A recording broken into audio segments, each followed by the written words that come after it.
George Floyd died, and this everybody like on your Instagram is going crazy about supporting Black-owned businesses, and I wasn't even running a single ad, and I made 13K in 1 month, and that's why I was like, I ain't never made 13K in 1 month working in a factory, and that's what made me think like, if I work for myself full time, how much money can I really make?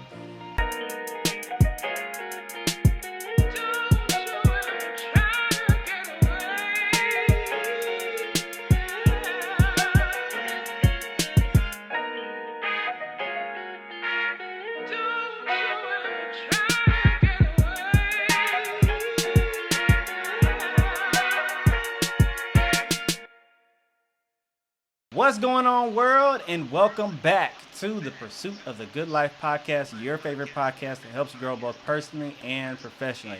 I'm the host with the most, your favorite coach, the Kameron Lovelace, helping you create your version of the good life every single Thursday. And today, we have a phenomenal guest. Now, we've talked about business, we've talked about entrepreneurship on this podcast before. But this layer of business, we're talking about building a brand, like building a t-shirt brand on really something that, it's popular to talk about, but it isn't always celebrated in the way that I personally think that it should. And it's actually this shirt that I'm wearing right now. You can see the Blk Luv t-shirts. You follow me on Instagram, you seen me and my wife wear the Blk Luv t-shirts when we were on vacation in Cancun. And I got the founder, the owner, operator, CEO, shout out to this Black businesswoman. Please do me a warm welcome and give a warm welcome to Mrs. Delicia Brown. What's going on, D? Hey Appreciate everybody. Appreciate you for joining us, man. Tell people a little bit about yourself, where you from, and we'll get started. Okay, I'm Delicia. I'm 29 years old. I have a little girl. I'm a single mother and full-time entrepreneur right now. And I'm from Jonesboro, Arkansas. You probably don't know where Arkansas is, but that's where I'm from. A lot of these people, I'm sure they know where Arkansas is from. I actually went to JHS too. Which school did you go to? Nettleton. I went to Nettleton. Shout out to the lesser school in Jonesboro. But okay, so let's jump right into it. Tell me, what was the inspiration behind getting the Blk Luv brand started? Well, to be honest, I went to New Orleans probably in 2019, 2018, and they did the I can't even think of what it's called, the big celebration they do every year. Essence Fest. Essence Fest, that's what it was. And I was so inspired when I was walking around. I saw the brands, and I saw some brands that I've seen on Instagram, and it just really inspired me to want to make a brand. So I came home and I just started thinking about what I wanted my brand to be. But I wanted it to be something inspiring, something that connected with me and connected with others. So that's when I started. Well, that's when I came up with Blk Luv. I mean, I didn't come up with Blk Luv. We all know Blk Luv is around us all, but I was raised in Blk Luv. My mom and dad were married 38 years before my mama died in 2012. So that's kind of where Blk Luv. I'm literally the product of Blk Luv. So that's where the brand came from. Shout out to the parents. How long? You said 38 years? Yes, 38 years. Goodness. What's your dad doing now? He's a pastor. Oh. So yes, he is. So yeah, I'm a PK. I'm a PK. I'm a PK. But don't believe what everybody tell you because it's not true.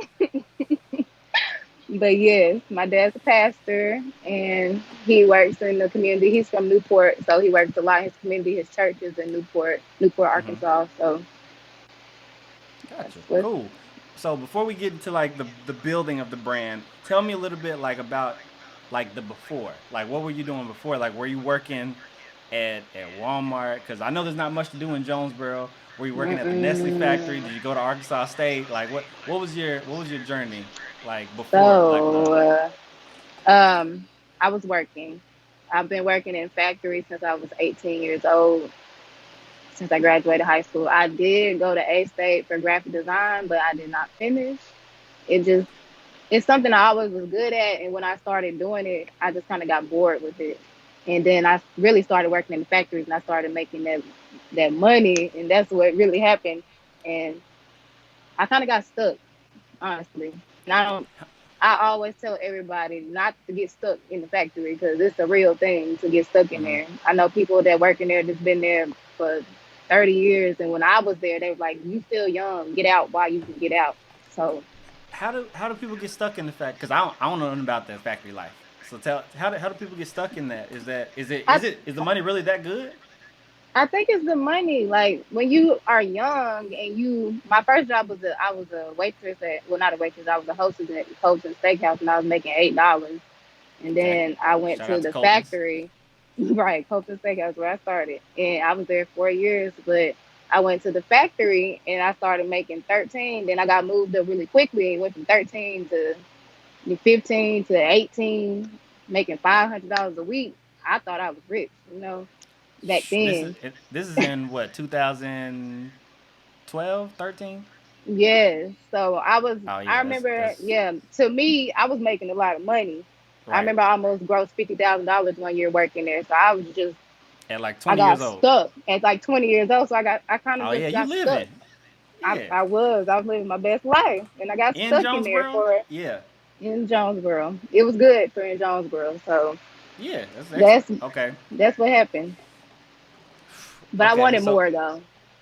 So what was that was there a moment, like was it like, okay, you got tired of working 40, 60 hour a week? Like what was that moment that started the shift? Honestly, I always been a really hard worker. Like when I was in college, I was working at Colton's and at Nestle, Mm-hmm. and so Hold on, working hold on, never. hold on, hold on, hold on, hold on. You said Colton's and Nestle? I was working at Colton Steakhouse in the mornings, going to Nestle at nighttime, then trying to squeeze in school. I really like money. Like I can't even tell you I don't like. I love making money, so it didn't bother me working Mm-hmm. like that. So working in school and Nestle, I was okay with that. And then I moved to another factory that was a lot more laid back and the hours were less. Mm-hmm. And to be honest with you, I didn't even think about quitting my job at all. Like I never even thought about quitting my job. I was like, oh, I can always maintain working here and running my business. Mm-hmm. But I think it was probably when George Floyd died, and this everybody like on Instagram was going crazy about supporting Black-owned businesses, and I wasn't even running a single ad, and I made 13K in 1 month, and that's why I was like, I ain't never made 13K in 1 month working in a factory, and that's what made me think like, if I work for myself full time, how much money can I really make? I'm holding myself back working here, Mm-hmm. So that's kind of when the whole mind shift change came for me. Wait, so you just jumped into entrepreneurship a year ago? In September, Full time, full time, full time. yeah, my business will be 2 years in September of this year, but I became Okay. a full-time entrepreneur last year. Okay. So take me. I want to make sure I didn't miss it. So you were working at. Hold on. When did you graduate from Nettleton? 2010. Graduated from Nettleton in 2010. Hopped straight into the workforce, working at Colton's, and then you picked hmm up Nestle. Nestle. All now, hmm you had just started Arkansas State, or you went back? No, I was in A State I went to A State as soon as I graduated, so I was doing A State and Colton's for a long time, but it just wasn't doing enough. I wasn't making enough money. I wanted to be So independent.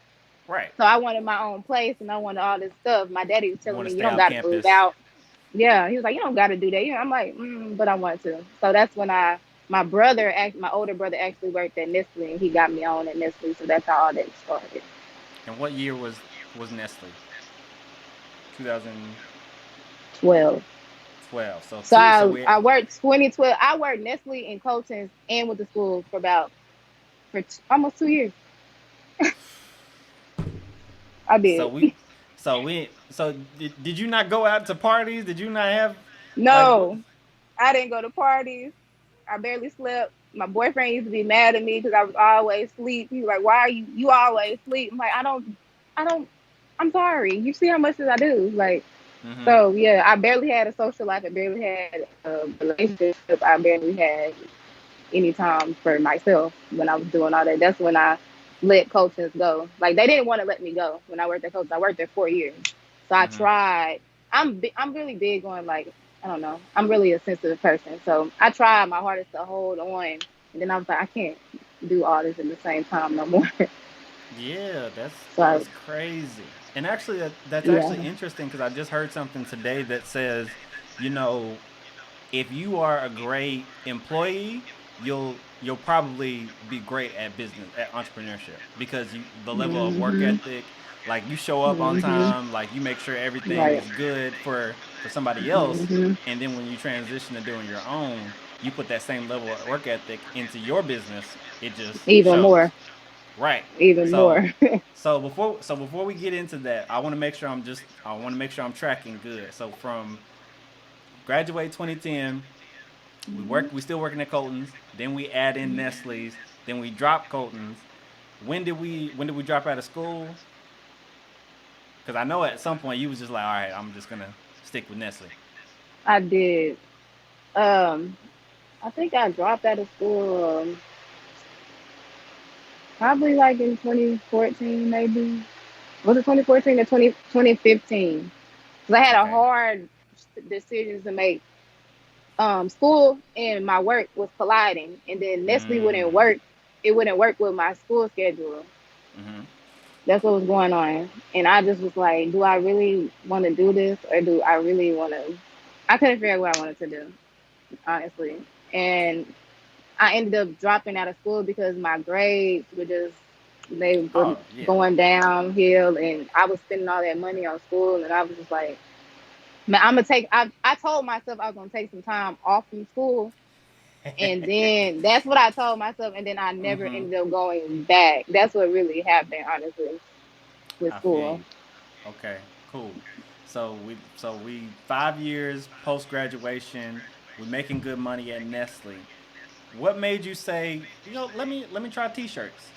Where did that come from? Um, Nestle went to 12-hour shifts, Oh, and I was not feeling it. oh no. Um, Okay. so yeah, kind of hurt my heart a little bit, and Yeah, that hurt yeah, I me. wasn't feeling that. I wasn't feeling 12-hour shifts anymore. So I ended up applying at another factory, Unilever, and they Mhm. worked 8-hour shifts. It was just Monday through Friday. So I had a lot of spare time on my hands. And to be honest, my older brother, he had was doing like a brand as well, but he lived in Georgia. Mhm. And so I was like, okay, how is he making these shirts? And so I started doing like research, trying to figure out what's going on. I told my dad, my dad did research as well. And we started figuring out that it really wasn't that hard to make them, Mhm. honestly. So that's when I started looking into um, making the shirts and everything. Cool. So at this point, was your daughter here? How old is your daughter? She's 4, so yeah, she was here. She's 4. So she was here. So wait, she had 4 when? So that 2017, 16. Mm, 2016. 2016. So at this Mhm. point, you're working at Unilever, and so Mhm. you got more time. So you ain't working on weekends no more. Right. And then we look at start the T-shirt brand. And then Right. was the Essence Fest that year, 2017? We went, or No, Essence Fest had to be in 2018. okay. So fast forward 2018, then we start building the brand. Right. Okay, cool. And at this point, are you still in Jones? At that point, were you Um, still in Jonesboro?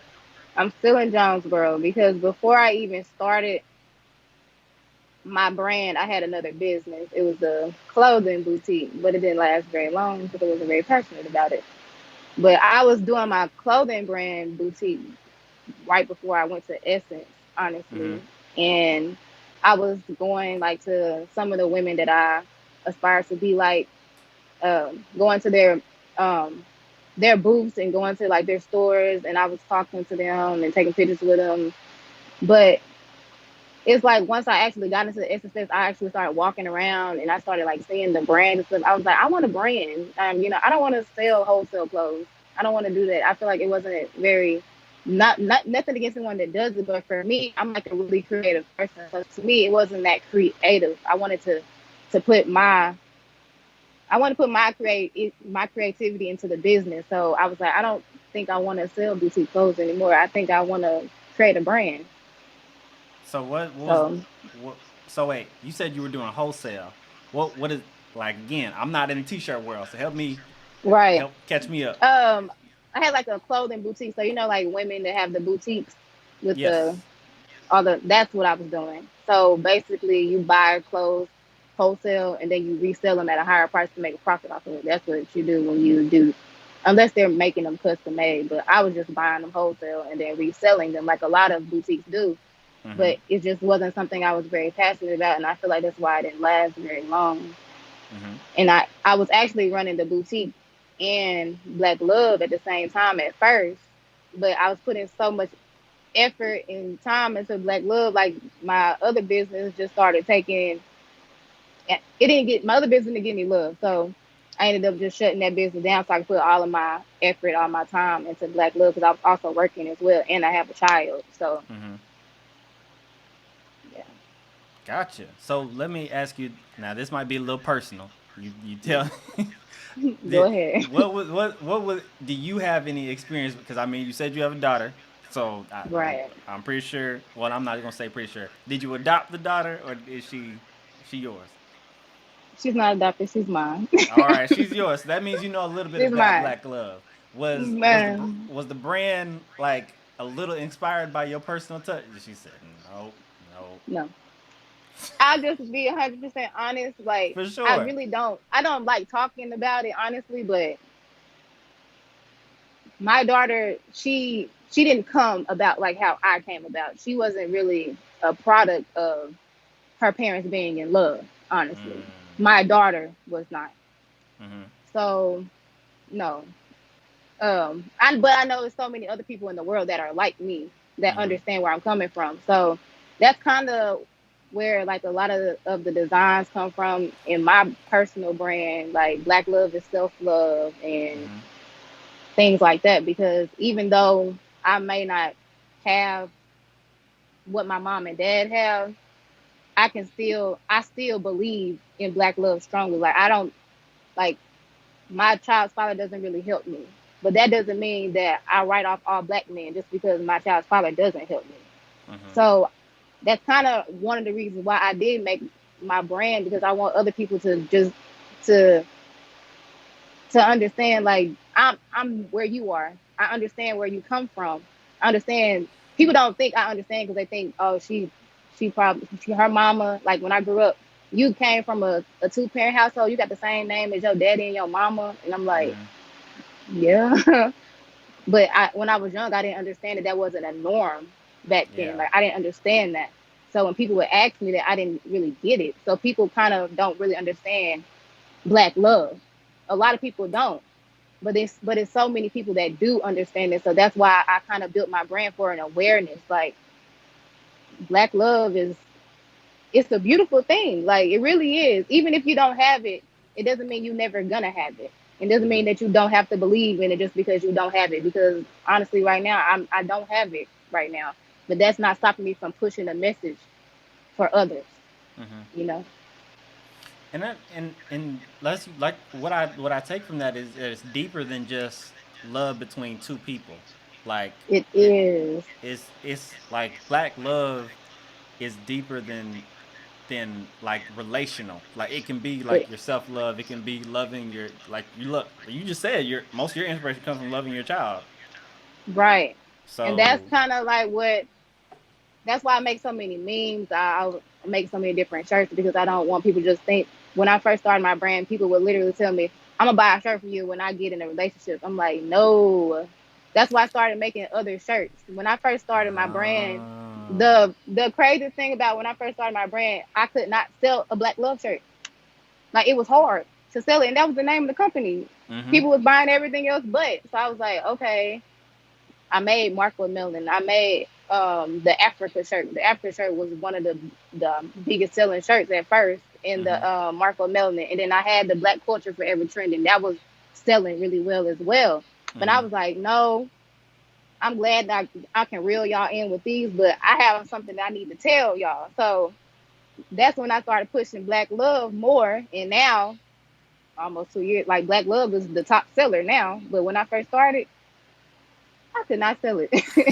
So you like this shirt I thought right it here. was me. Yeah, I thought it was me. No, it was not that one. And that's another thing. I revamped it as well. So I feel like revamping it, it was a combination of revamping it and pushing it more, finding the right audiences to sell it to. Because at first I was selling it, around Jonesboro, younger crowds. It wasn't really selling like that. Yo, hold on. Tell me about these first shirts. Tell me about like your first brand, because you said you had a background in graphic design, so I bet you thought them first shirts were sweet. So like, tell me about them first shirts. Do you have it on you? I know you got the whole T-shirts in your background. Do you have it? No, it's trash. They thrown away forever. When it's old news, you just get rid of it. But when I first started, I thought they was cute. I did a photo shoot, but when I very first started my brand, it was more of me trying to push a message, and it's like people wasn't really resonating with my message when I first started, because I was really strong on Black fathers when I first started the brand. So I had like the stereotype tee with the men's words crossed out, and I don't know. It's like when I first started, it's like a lot of people from my hometown. Arkansas kind of little, and it's not as cultured as other places, so my brand didn't do that well. Especially in when the it comes beginning. to Black culture. Yes, it didn't do very well in the beginning, and it was a little bit frustrating in the beginning, because I was like, maybe I'm not doing the right thing. Like, I don't know.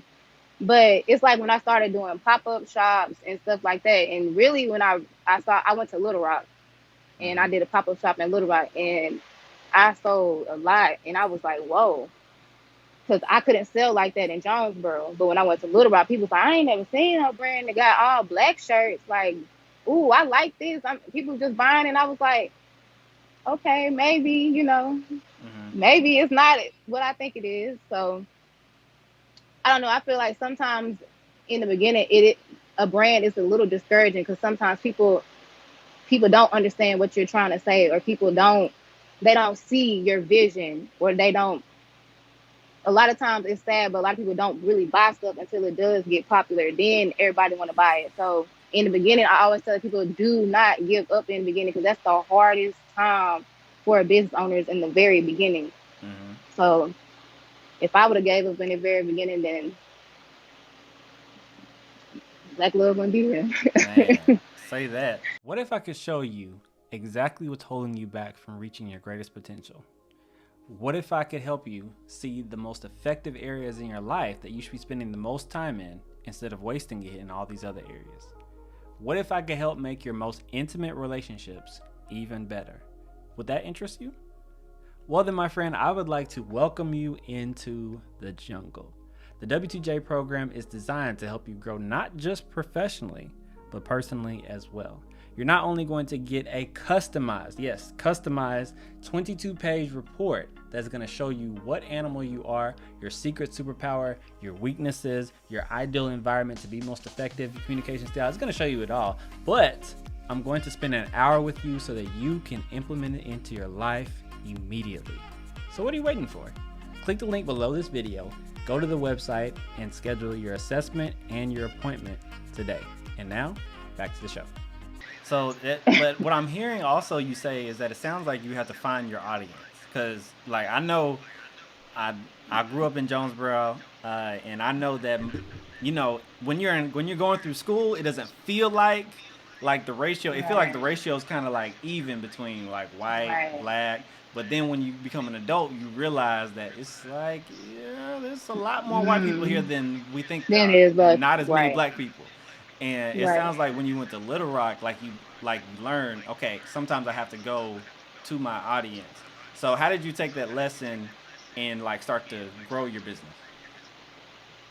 I was a lot more careful about the events that I picked. Mm-hmm. Honestly, an embarrassing story. The very first event I did was in Georgia, and I spent $100 on the event, and I made $0.00. So, um, Was it it's anywhere in just Georgia or was it Atlanta, Georgia?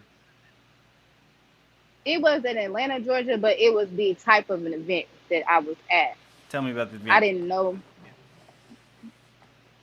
Um, it was like in a club, and people were smoking weed, and it was just a lot of things going on in the event, and it was just it's like people saw they stopped at the setup. Thought it was nice. Like, oh, these are some nice shirts, but they didn't want to buy them. They was in the middle of a club, you know. Yeah. So it's like I had to be when I first started. I didn't know anything about anything, so I had to be a lot more cautious about the events. Like I had to ask people questions and more cautious about the vendor fee and things like that. And when I started actually asking people, well, actually people started inviting me. That's what really happened when I was in Little Rock and I did that event. After that event, people started inviting me to events, asking me to be a part of events. Mm-hmm. So that helped me out a lot as well. So what kind of events for your particular niche like work? Because obviously like that even though it was in Atlanta, it was a Right. club and it didn't work. So what kind of event Mm-mm. does work for your particular brand? For my particular brand, I sell more to the older crowd. And I didn't really figure that out at first. Like I was Oh, doing like younger, I was doing A-state events and stuff like that. And people was like, "Ooh, I like your stuff," but they didn't have no money. Just to be 100% honest, they just didn't have any money because they would be like, "Can yeah. I get a free?" They would want a free button because they liked it. They just couldn't afford it. Mm. And in the beginning, I was dropping my prices. Like I was doing so much trying to sell them. I was like, "No, my shirts are worth what they're worth. I'm not going to keep dropping my prices to get people to buy them. I got to figure out what I'm doing." And I How, started realizing, go ahead. how much was the shirts when you stepped on the college campus? I think the first college event I did, I think I did a 2 for something deal too, like a 2 for 35 or something like that. I don't even remember, So but about $20 a shirt essentially. yes, they could not afford the Yeah, shirt. no, college students don't. No, you got to catch them when they get that refund check, you know. Yep. No. So I started realizing if I go to events with, especially like events with women events, like Mm. women buy off emotion. Mm-hmm. So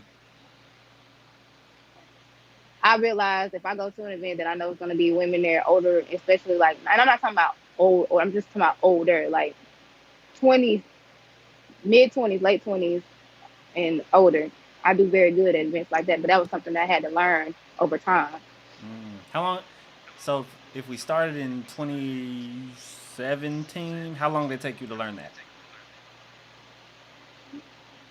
I started my brand in 2019. Okay, But it didn't take me very long because I pick up on stuff really fast.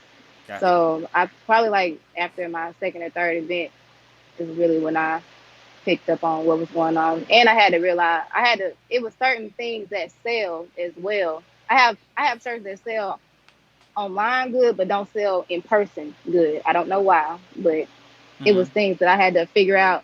This sells this design always sells Give when me I'm an in example. public. Give me an example. Definition of black shirt.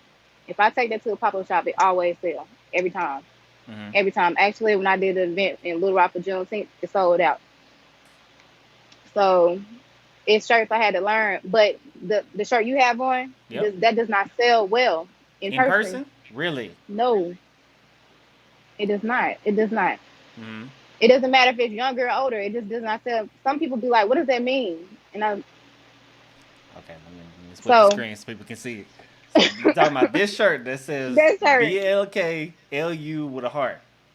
This It's shirt like ain't sometimes. this shirt ain't hot in person. Mm-mm, it's not. But it sells very well online. It's a top seller online. Mm. but it's just something that I had to learn. Mm-hmm. That shirt started off as a little kid shirt. I wasn't even gonna make that an adult shirt. Actually, my sisters were like, "Can you put that Blk Luv part shirt on an adult shirt? Because I want it." And I was Mm-hmm. like, "I mean, it's a kid shirt, but okay." And I did it, and boom, And boom, it's just been popular. it just I yeah, it's popular. I noticed that you do this design on like on your models. Like I noticed that like this is like you might have like I got the plain black, but I know I've seen it in yellow, I've seen it in tie dye, but it's the same like Blk Luv Same one. brand. It what Hmm. so is it like when you saw that this was popping, you was like, okay, let me try this in other ones, or what was that? I saw it was popular. I said I'm gonna put it on everything because it always sells. And it's just been So going it's ever just since. been selling jogger sets. Everything I put it on, it always sells. So you're gonna see a lot of Blk Luv part everywhere.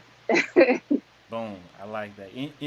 I listened to another like podcast recently, and this woman had a clothing brand.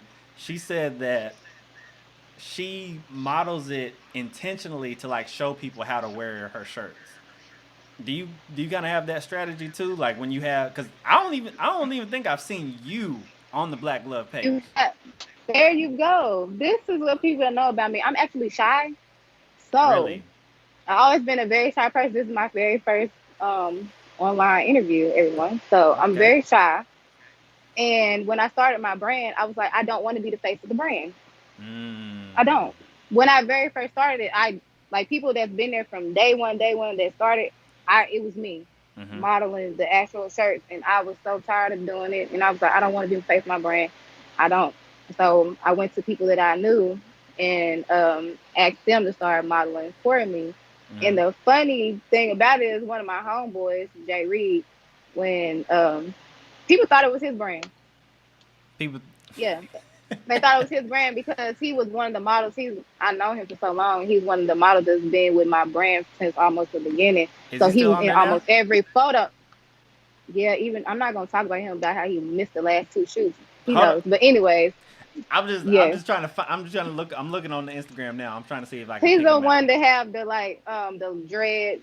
Like the he just started dreads, but in the beginning he didn't have dreads, so that's how you know he been with the company for a while. Gotcha. But yes, people thought it was his brand. Mm-hmm. And I would know that they thought it was his brand because they always, like in the comments, they'd be like, "Bro, I love this design." I'd be like, He's "I'm like, not oh, bet. bro." I'll And be so like, that's all right, why, bet. Yeah.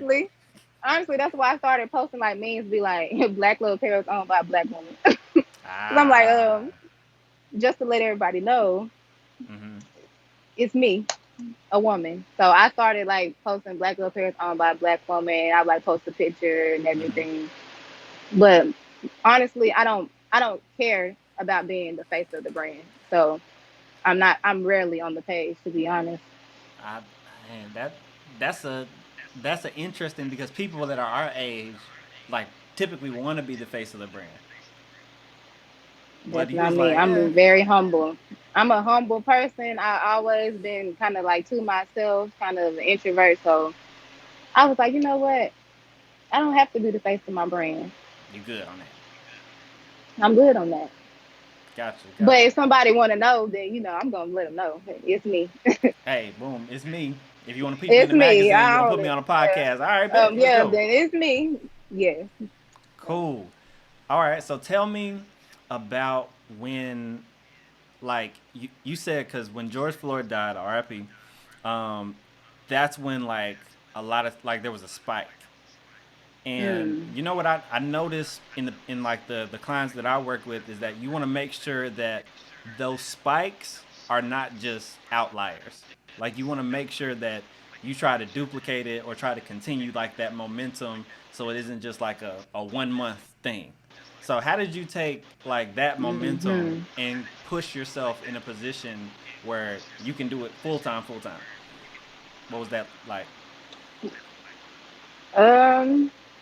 Honestly, when I got that spike, it shocked me because I I remember I told my sister I was like, I pray that God lets me make because during that month I had put all over my social media that I was gonna donate 10% of the sales to the Black Lives Matter movement. So I was Mm-hmm. like, I just pray that I make $7,000 so I can donate at least $1,000 to the Black Lives Matter movement. And then I ended up making $13K, and I was like, whoa. Mm. So my sister was like, so you gonna quit your job now? And to be honest, I was like, no, I didn't want to quit my job. But Like, why you counting my pockets, bro? yeah, I was like, I don't want to quit my job. No, I'm Mm-hmm. still good at my job. My job don't bother me. I'm good. Mm-hmm. But what messed that month when I hit 13K, it was like over, I don't know, like 300 orders that month. But the thing about it was all of that money came at the very end of the month. It came in like, I don't even remember. It was like in 1 week when it all happened. It was so crazy. And I had a lot of orders to get out, and it's just me. And I didn't know how to get them all out. Like, I had to call my family. They came from Georgia, drove all the way to Arkansas just to help me get them orders out. But what made me want to, like, shift and everything is because my job would not work with me. Like, at a factory, factories don't really play. Like, you don't, Right.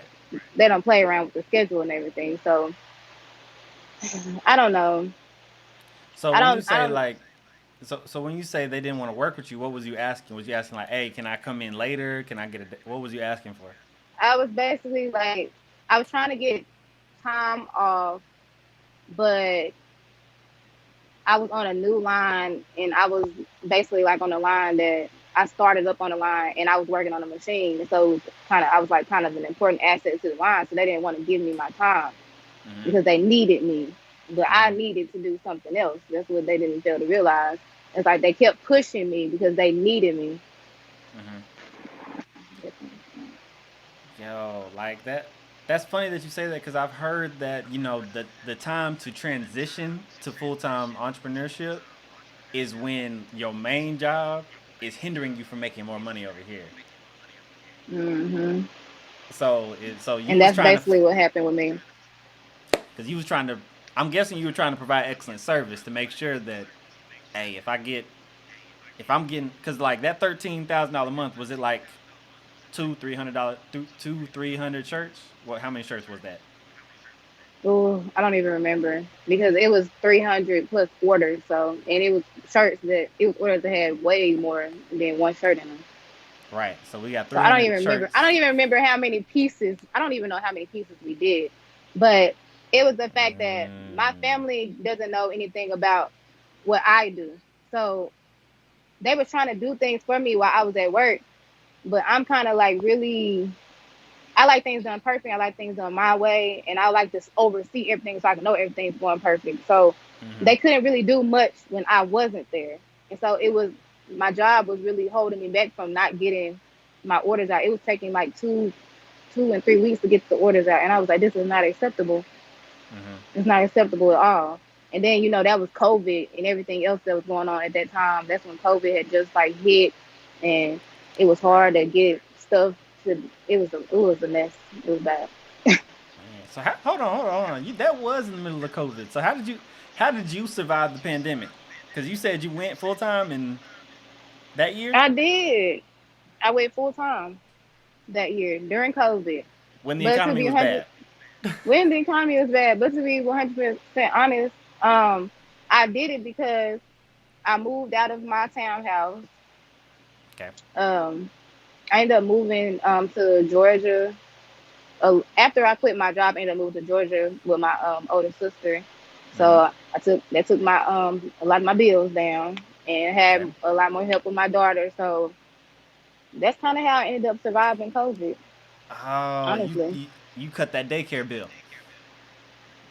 I cut a lot of bills down when I moved. To be honest, Uh. and I really I focused a lot. I focused in a lot on my business. Like I really Mm-hmm. did. So it was necessary to do. Like Mm-hmm. even though I didn't want to quit, it was necessary for me to. I needed to do it.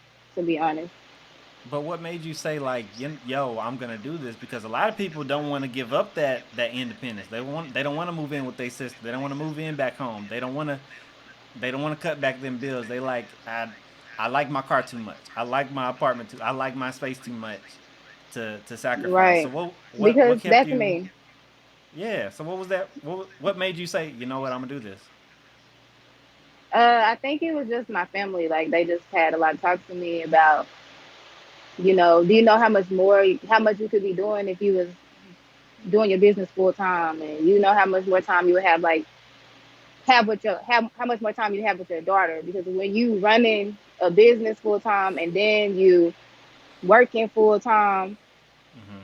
that's taken away from being with my child, and I'm her only parent in her life, so I had to take that into account as well. Like I'm not around my daughter as much as well, so it took a lot of talks, like a lot of talk downs, because I'm a very independent person. My daddy knows how independent I am because he's been Mm-hmm. getting on to me since I was young, so it took a lot of talks, but I finally was like, okay, you're right, I'm gonna go ahead and do this. So They ain't how have to happy. cuss it. They ain't have to cuss at you like that. Bring your daughter into it, They did not have to do that, but they right? did. But they did, and look at you now. Okay, so Right. when we transitioned to Georgia, what was that focus in for the people that are listening to this that maybe are trying to figure out how to focus in on their business? Like what was that process for you to really focus in? You first step, you cut the bills.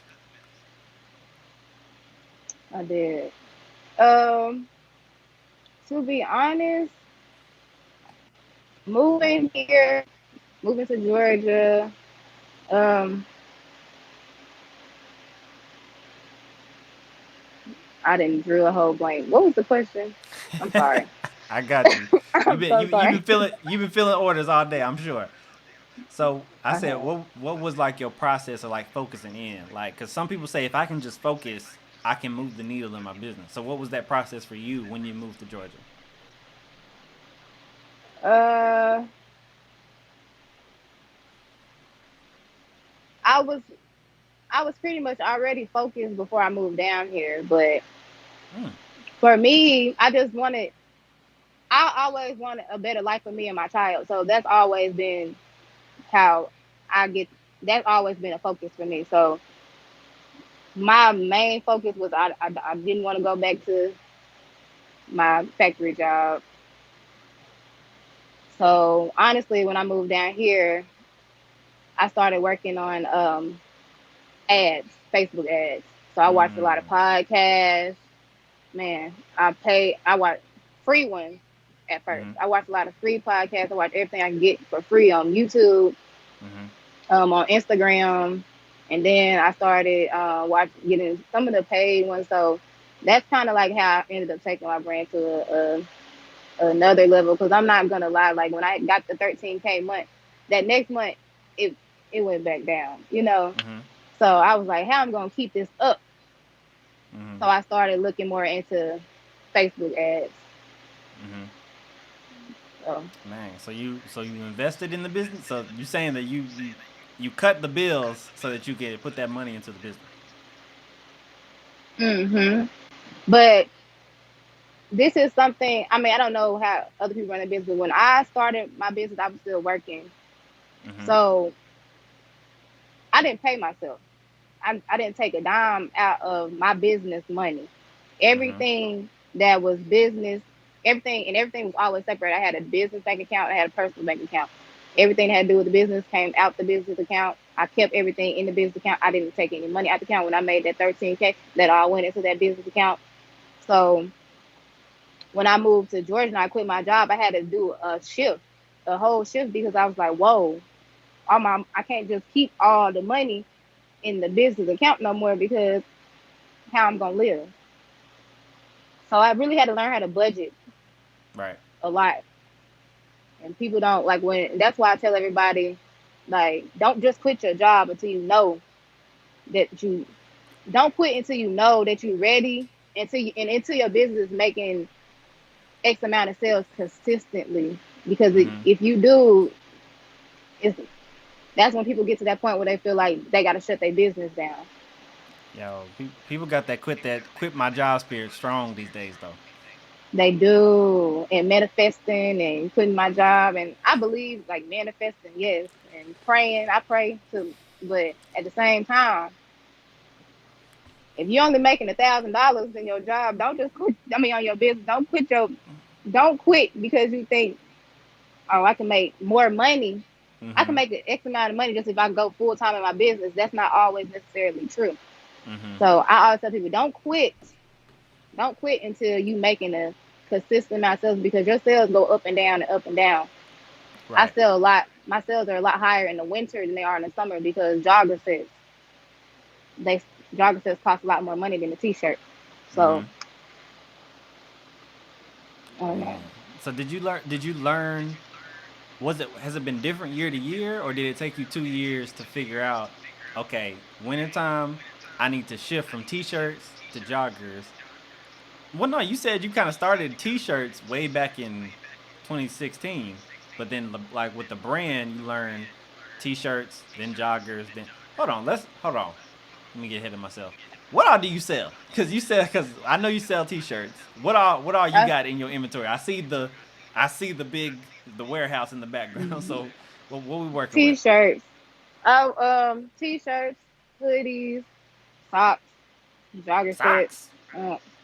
Yes, we have Blk Luv socks. The socks that match this shirt. The socks that match the shirt that you got on. You got a sock on you? Let me see the sock. I do. I gotta see the sock.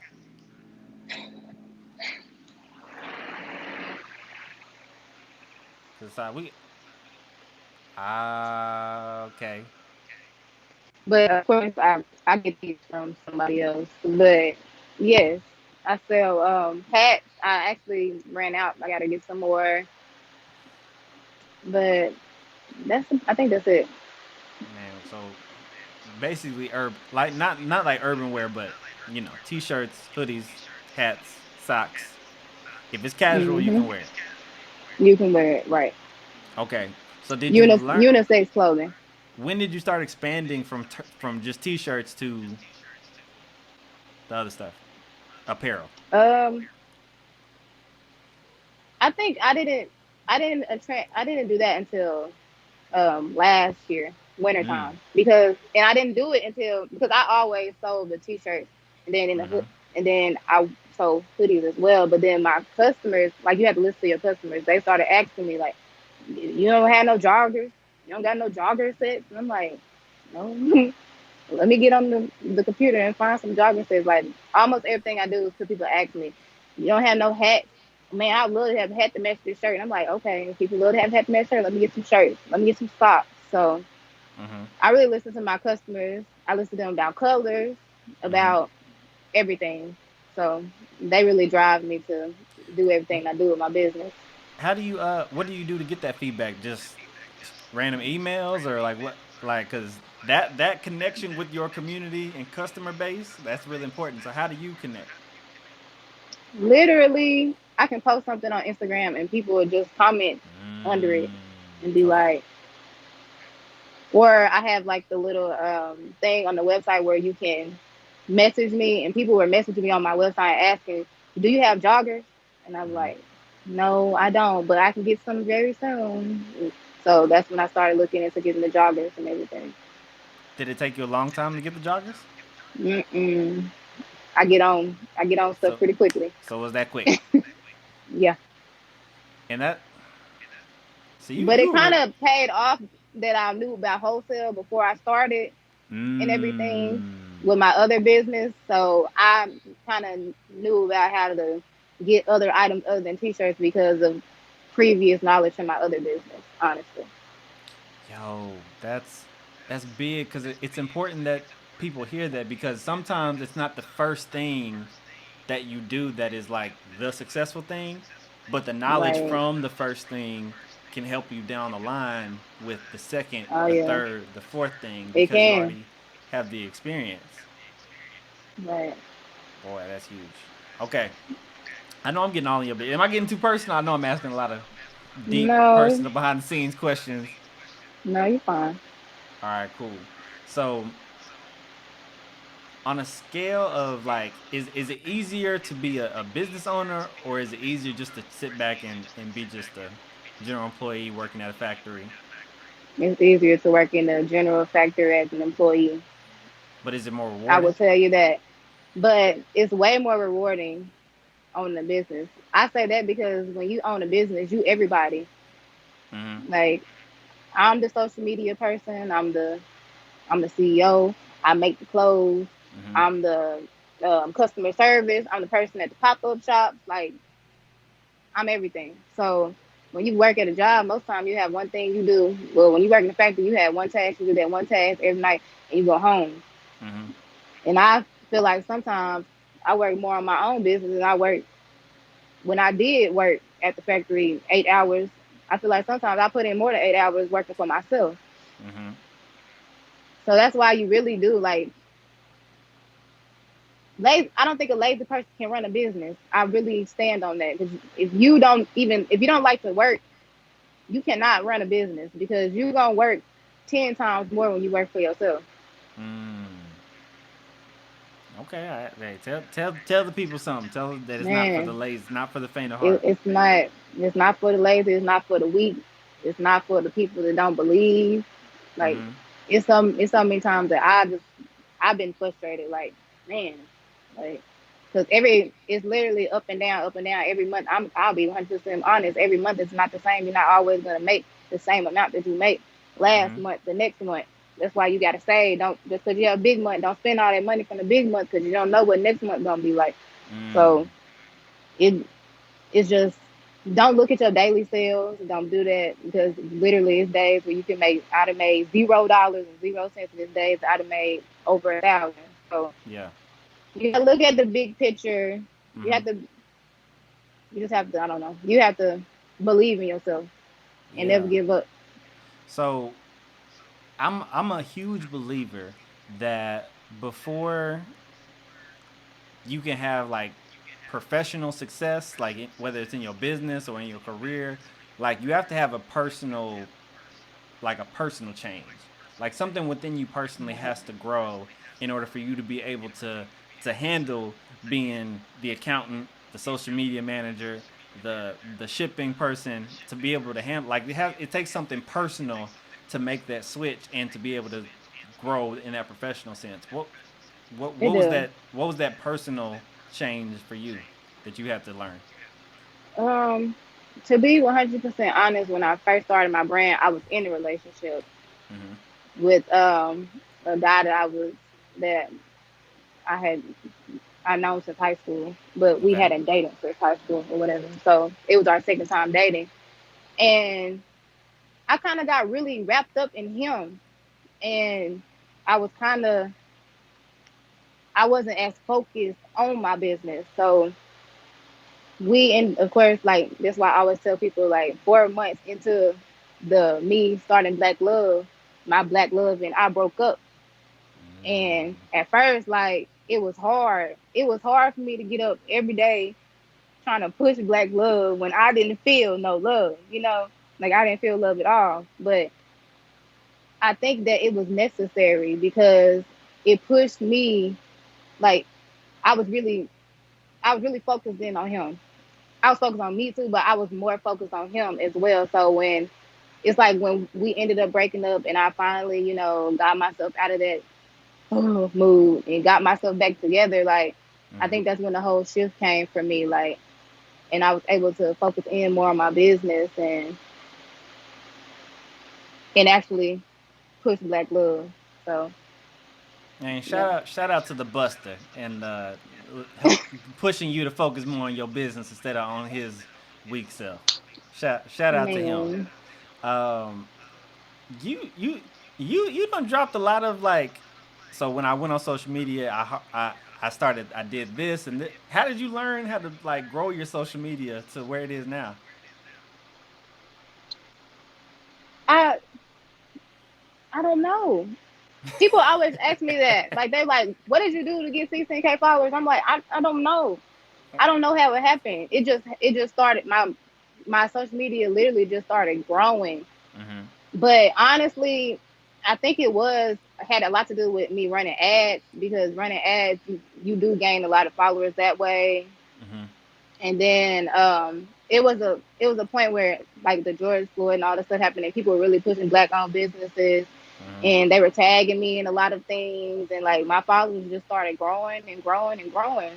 But as far as me having a plan, I did not have a plan. I Mm-hmm. I did it just happened, honestly. And you just being yourself. Yeah, that's basically how it happened. And Like I normally post like I do professional, and that's why I tell a lot of people like I do professional photo shoots and everything for my brand. I'm not telling anybody how to do for their brand, but Yeah. it all has to, like, you have to connect the dots. Like if somebody sees an ad and they click on the ad and they go to the Instagram and Instagram don't look good, they're not gonna follow it. So you have to make your social media look good. So that's why I always been really professional. Like I'm always make sure my social media look professional, my website look professional. If I'm in the doing a setup for an event, my setup gonna look professional. That it's people that would not buy a shirt from me because they wouldn't be able to buy a shirt because there's white people that come up to my stand and be like, wow, I really love this brand. Like, this is so nice. This is so beautiful. Like, taking pictures of it. And I'm like, and so it's all about, you have to bring it all together. Like, I know some people don't care about the visual aspect, but it's a lot of people that care about how much effort you put into your brand. So I always tell everybody, like, make sure you have a good setup.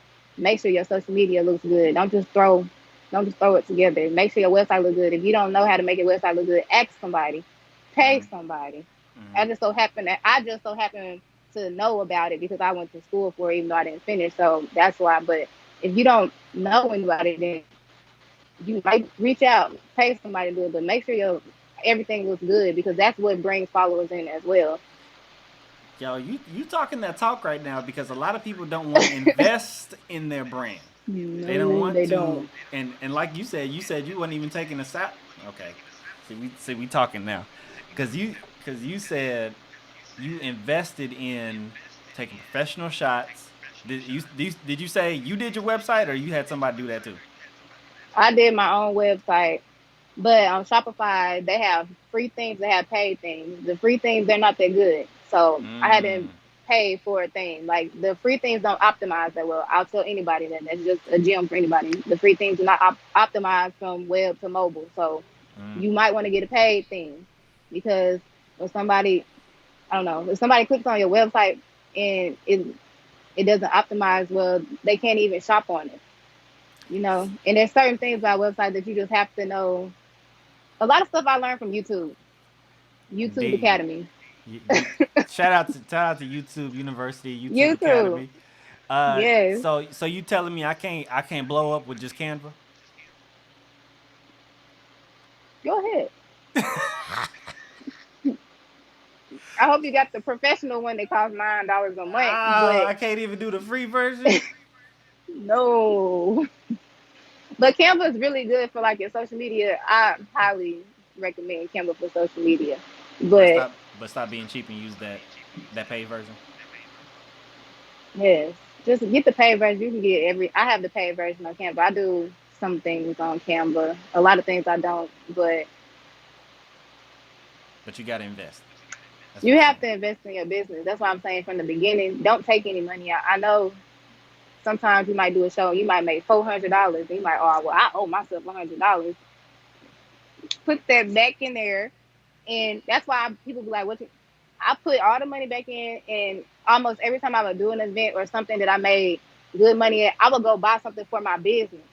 That's what I owe my business something, because my business is what made this money. So I owe my business something. So let me go buy myself a label printer so I don't have to keep on putting these labels out and taping them on the package. Or let me go. I didn't bought plenty of things just for my business to help my business out. Maybe go buy some professional packaging because people appreciate that. Like, it's different things that I invested in when I would make good money instead of just putting it in my pocket and going and buying me something. Right. So. But what if I want to go to Dubai? What if I want to go to Hawaii? What if I want to go to Vegas for the weekend? What if I want to go to Miami? I just made 13 last month. I think I can spend two. I can spend $2 on me. No, I can't do that. You gotta make some Dubai money first. That's how I feel. Hello. I ain't made Dubai money yet.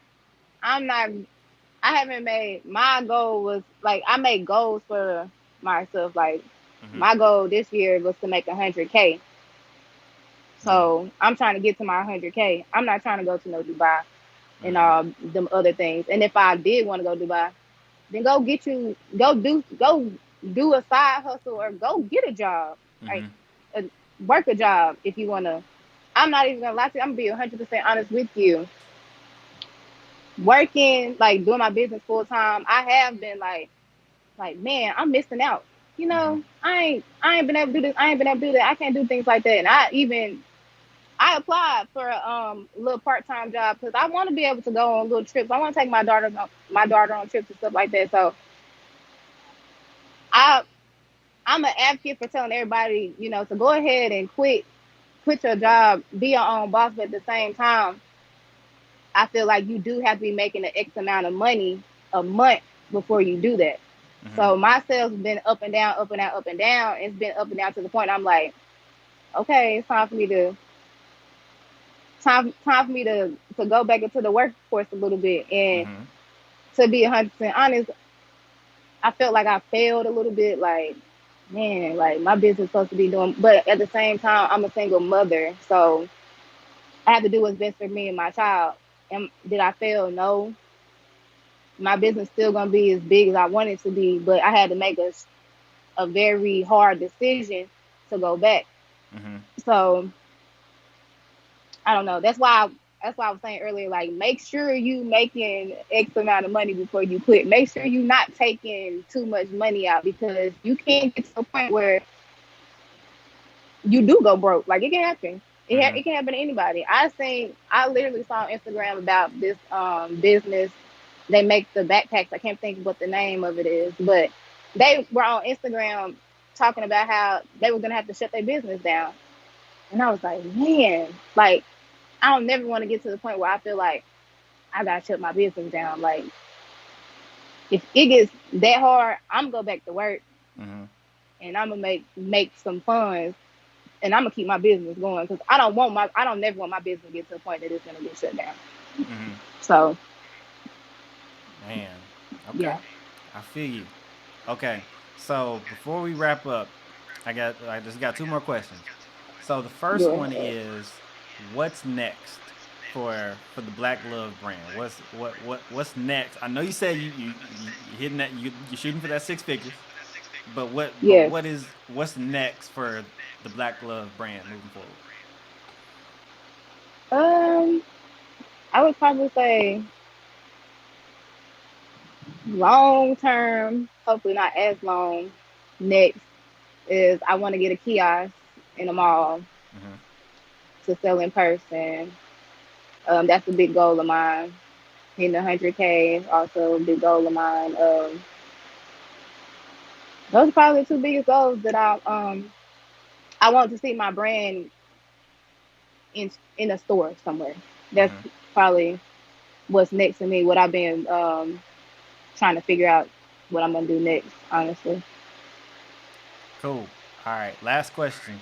Look into the camera and give somebody who is like from the same background as you, who's watching this podcast, trying to figure out how to start their own t-shirt brand, or really just trying to really start their business and take it to the next level, and looked at you and said, man, if I could just do that, I could do that. So give them some words of encouragement that you would need in that position. Honestly, I would say, if you want to do it, then just do it. And when you do it well, and don't ever give up on doing it. Can't close it out no better than that. All right, y'all. Appreciate y'all for tuning in. Be sure to go follow. Where can people follow the brand and buy a shirt? Buy a shirt. You can buy the shirts at www.blkluv.apparel.com. I was spelled on his shirt, BLKLUV apparel.com. And Instagram, Facebook, everything, all the social media handles are Blk Luv Apparel, blkluv.apparel.com as well. Big ups to you, D. Appreciate y'all for checking out the episode. Be sure to like, comment, and subscribe. If you are watching this on YouTube, if you're listening to this on audio platforms like Spotify and what's that other one? iTunes. Be sure to give us that 5-star review and share this with somebody who really needs this. So y'all know how we're doing. We're doing this every single Thursday to help you create your version of a good life. Until then, we'll see you next week.